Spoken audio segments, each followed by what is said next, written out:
Ooh wee, right. Dear me. Hello there everybody, welcome back to my channel. I do hope you're having a good day and welcome back to another video. So today you join me for a quick unboxing of another model.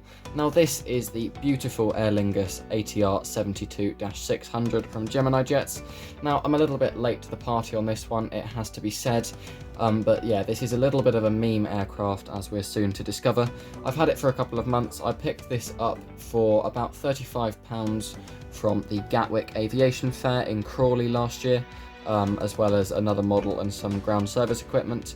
But yeah, I thought it was probably about time that I bought myself one of these. So yeah, last year when I saw one for sale for a good price, I picked it up, and I think I may have bought this from Bedfordshire Diecast, possibly, although that might have been the other model, so maybe don't take my word on that. But yeah, we're going to be doing quite a quick review this evening, and just taking a little bit of a look at this model and why I still think it's valuable despite the obvious design flaw. So without any further ado, let's get right on into it. So then, as I'm sure many of you in the model airport community in the UK know, not too long ago, Gemini Jets came out with this model of a very popular aircraft here in the UK. Aer Lingus fly these really all over the place, and they've taken up, I suppose, some of Flybe's route network now that Flybe are gone in real life. But yes, there was one pretty serious problem. Now, I don't think it'll probably take you that long to work out what it is. Take a look at the front of this aircraft. Now, the cockpit and the nose, it's completely wrong. Completely wrong. It looks nothing like an ATR 72. It sort of looks like it's maybe run into a wall a little bit too hard and possibly had a little bit of facial damage to the front there. Yeah, this has been a bit of a meme in the aviation community, and I never really commented on it at the time, but I think looking back at it, it is quite amazing that Gemini put this aircraft out to the world with the mold in this state. So let's see if we can look a little bit past that and take a look at some of the things that I like about this aircraft, because really, if you sort of go behind here, I'm using the end of a pen to point today. If you look sort of behind here, this is a really nice model and there's absolutely nothing wrong with it. It's just a real shame about this front end because it has sort of completely ruined the look of the model, and really I can only film it from the back now in airport updates. Maybe you've noticed that I started doing that, because really I don't really want to show the front on camera, because it's one thing operating unrealistic aircraft, but it's another thing operating aircraft that look nothing like the aircraft in real life. So let's take a little bit of a look. Now this is of course an ATR 72, as I said. Interesting thing about this aircraft, it actually doesn't have a front entry door. So as you can see, there is a little cargo sort of hold section here for passengers' bags. Actually where the pilots get in and out, and in an emergency situation they can actually get out through the roof just above the cockpit. But yeah, there is no connection between the cockpit and the actual cabin itself on this aircraft, which I find really interesting. Now, if you didn't know, ATR are a French-Italian company, and they use quite a lot of Airbus components when it comes to the cockpit and actually flying.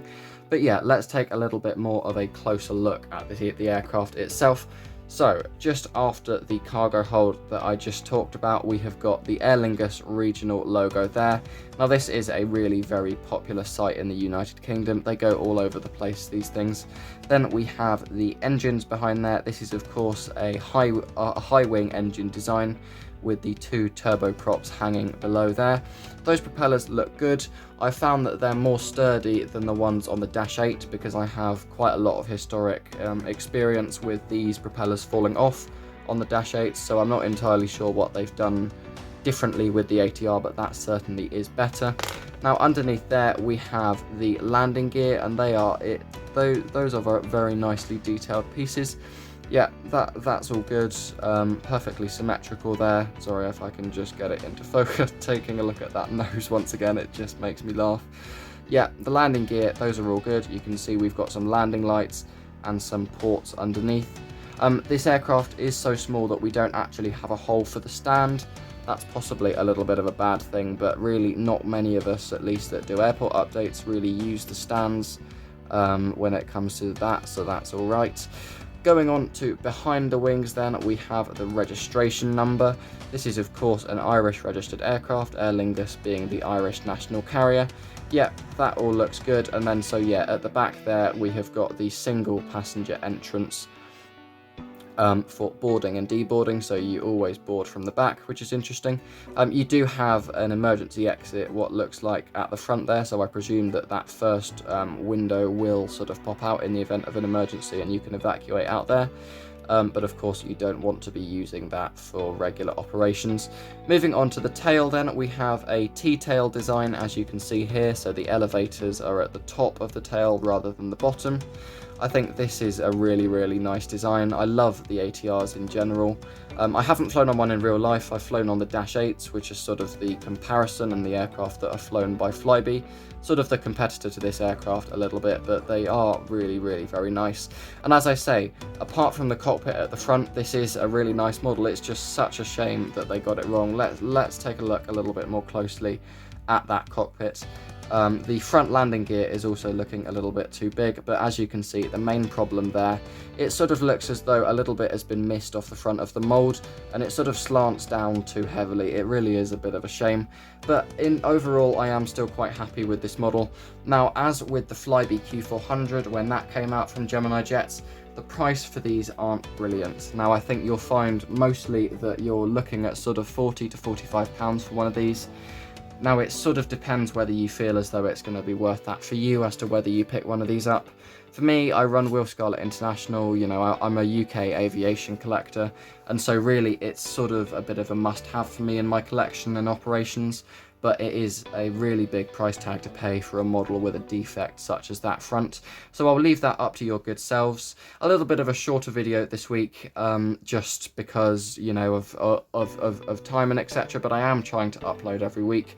So I really do hope that you enjoyed that quick look at this aircraft, and at least you've now seen it, so that when you see it in updates, you'll be able to have a look at this video as well. But yeah, that's really all for now. I'm going to say thank you very much for watching. Just a little quick plug, I am going to plug my Instagram account. If you would like to go over and take a look over at my Instagram account, I do photos of Will Scarlet International, some behind the scenes content and that sort of thing. So if you are interested in that, then please do go give me a follow over there. You're welcome to DM me any ideas or leave any ideas down in the comments section below. I would just like to say a quick thank you to everybody who has been commenting and leaving all of their kind words down in the comments section. It really is so appreciated to know that sort of my work doesn't go unnoticed, and I am really grateful to all of you guys who do regularly leave support and thanks down in the comments. So that is going to be it for now. I do hope you enjoyed this video, and I will see you in my next one. Bye!